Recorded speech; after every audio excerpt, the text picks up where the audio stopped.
नमस्कार।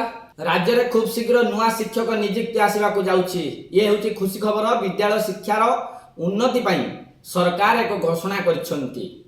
जदियो एबे पाखापाखि 18,000 शिक्षक नियुक्ति करा जायछि, किंतु यह पूर्व सरकार पाई संभव होइतिला।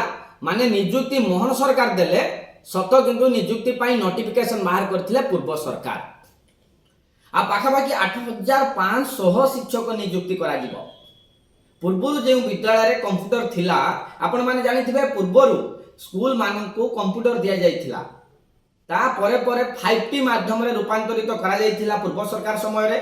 आ सेते बेले कांथटु बाड़ जाय सब खाली स्मार्ट हो जाइथिला। क्लासरूम रे मध्य स्मार्ट टीवी लागिथिला, कंप्यूटर लागिथिला, स्मार्ट उपकरण थिला। ए सब को चलाइबा पई, परिचालना पई कोनोसी शिक्षक नथिले। बास एबे खुशी खबर, पूर्वर जो विद्यालय कंप्यूटर थिला मात्र शिक्षक नथिले, से स्कूल रे ए नियुक्ति करा जिवो।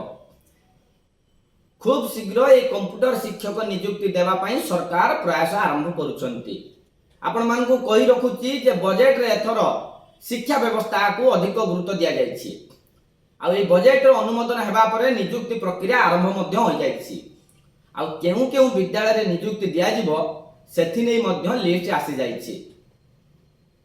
आउ यह ओकार पक्षरु ए नियुक्ति दिया जिवो। केवल यह गोटे कि दुईटी जिला नुह, सबु जिले में नियुक्ति दिया जिवो। सारा ओडिशा रे ए नियुक्ति प्रक्रिया आरंभ होबो। परीक्षा भितरे मध्य नियुक्ति दिया जिवो। आउ कंप्यूटर शिक्षक हेतु तो पीजीडीसीए किंबा डिप्लोमा करुवा आवश्यक।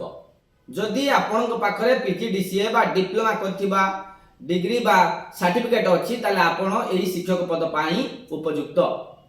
तबे जाई नियुक्ति प्रदान करा दिबो। ताले जेउ माने आवेदन करिवे सेमान को बयस सीमा 38 वर्ष भितर होइतबा आवश्यक।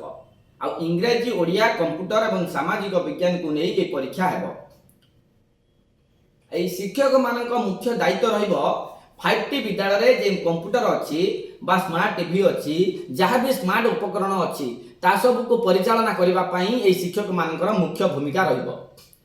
पिला मानकु केमिति स्मार्ट करा जिवो बा कंप्यूटर शिखा जिवो, स्मार्ट टीवी केमती चला जाउची, स्मार्ट उपकरण जहाँ भी साइंस लैब रे थिबो ताकू केम चला जिवो, तार सब परिचालना करिवे। जे उपकरण अछि तार तो दायित्व नेबे आ अनेक दिन धरी ए नियुक्ति मध्य होल्ड होई कि थिला।